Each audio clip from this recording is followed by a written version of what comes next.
What's up, cyber friends? Kyser here. Advent of Cyber Day 6. Let's go.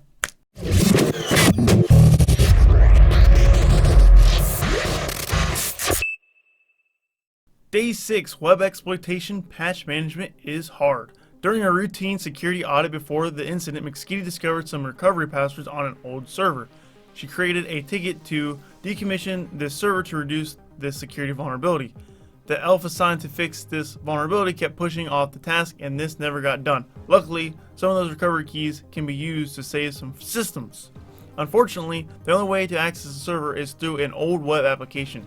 See if you can pull out those old recovery keys to help McSkitty with her pursuit to save Christmas.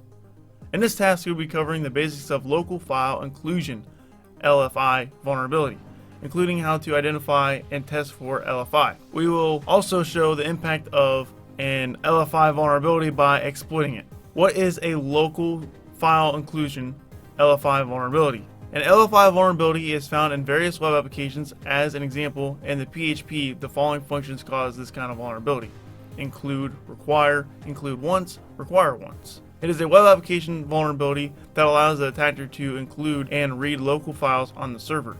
The main issue of these vulnerabilities is the lack of input validation. What is the risk of LFI? Once you find an LFI vulnerability, it is possible to read sensitive data if you have readable permissions on files. Thus, one of the most significant risks is leaking sensitive data accessed by a regular user. Identifying and testing for LFI. Usually, attackers are interested in HTTP parameters to manipulate the user and inject attack payloads to see how the web application behaves. Once you find an entry point, we need to understand how this data can be processed within the application. After this point, you can start testing for certain vulnerability types using manual or automated tools. The following is an example of PHP code that is vulnerable to LFI. Here's PHP code. I have no idea what that means, to be honest with you. Deploy the attached VM and look around. What is the entry point for our web application? I'm going to be honest, I have no idea what is going on here, but I'll figure it out. Start my attack box here. Start the target machine. So we're trying to figure out where the entry point is.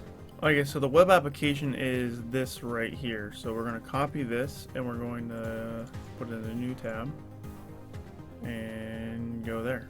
Is the entry point ERR?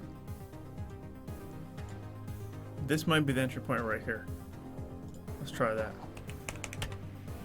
That's correct. Oh, 7-day streak, baby. Got a new badge too. Use the entry point to perform LFI to read the etc/flag file. What is the flag? Let's copy that. And can I just do this? And enter. Look at, there's the flag. Ooh wee. That's it right there. Woo woo! Correct. Use the PHP filter technique to read the source code of the index.php. What is the flag variable? So let's try. So we need to go from here over. So let's try this and paste this into here. And remember, we got to change the page to index. And then we have to change the file to ERR. And this might give us something. Okay, let's try this. Let's try resource equals index.php. That's a new code. So this might be what I'm after. So we'll take this code and paste it in here. Decode. Is there a flag? There it is. Boom. Alrighty.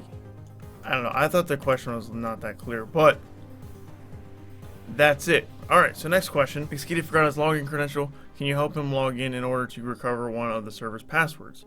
Now that you've read the index.php, there's a login credential PHP file's path. Use the PHP filter technique to read its contents. What are the username and password? So the path is in here somewhere. So let's try this full path actually.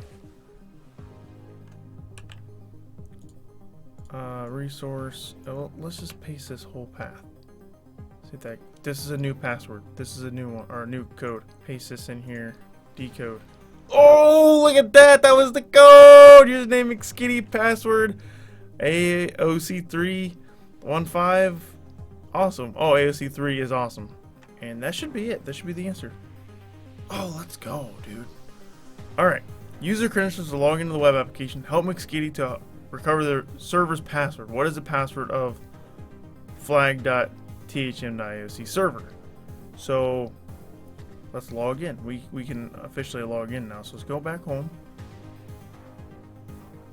and log in. Paste that in there. All right, so now we are in the system. So password recovery. Oh, this is the this is the flag right here. It was underneath my nose. I was gonna log in with that. So they gave me a flag on the way. So let's go ahead. This is the flag for this. Boom, done. And then the web application logs all users' requests, and only authorized users can read the log files. Use the L5 to gain RCE via the log file page. What is the host name of the web server? The log file location is at, and there's a location. Let's go back home. Let's go to log access actually. Oh, this is some stuff. What's this? Some information. So I should, in theory, be able to copy this entire command right here and run it in the terminal. Okay, so I ran this exact command word for word, and then I do have my entry right here. So that works. So we're making a step forward.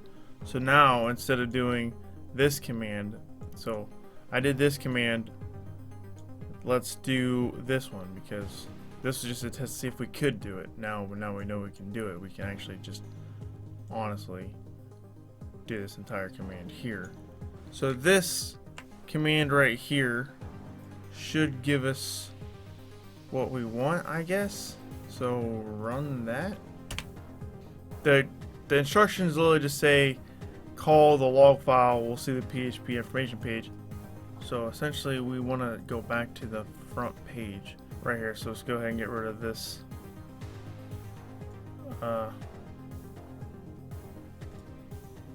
right here and paste that there. I think we're gonna get rid of this dot, maybe.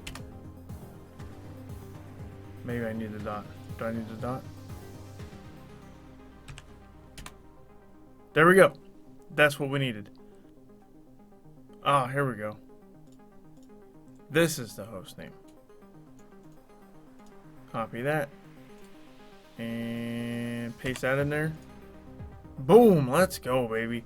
Alright, so for the bonus here, the current PHP configuration stores the PHP session files in temp.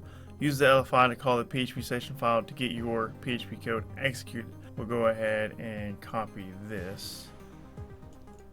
This is basically an alternate way of doing what we already did. That's why it's a bonus. But you paste this in here. The password does not matter, so let's just do random gibberish and sign in. Invalid username. That is supposed to happen. So essentially we need to emulate this.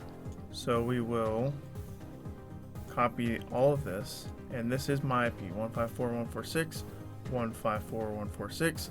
So we will paste this whole thing in here. But we want to copy our session ID and replace the session ID that was there with my actual session ID. And then we want to change this login.php to index.php. And that is exactly what we wanted. So we can see we got the same exact thing here. Alright, so that's day number 6 complete. I have completed it. I had a hard time understanding this at first, but I'm starting to understand it. I still don't have a full grasp of it, I ain't gonna lie.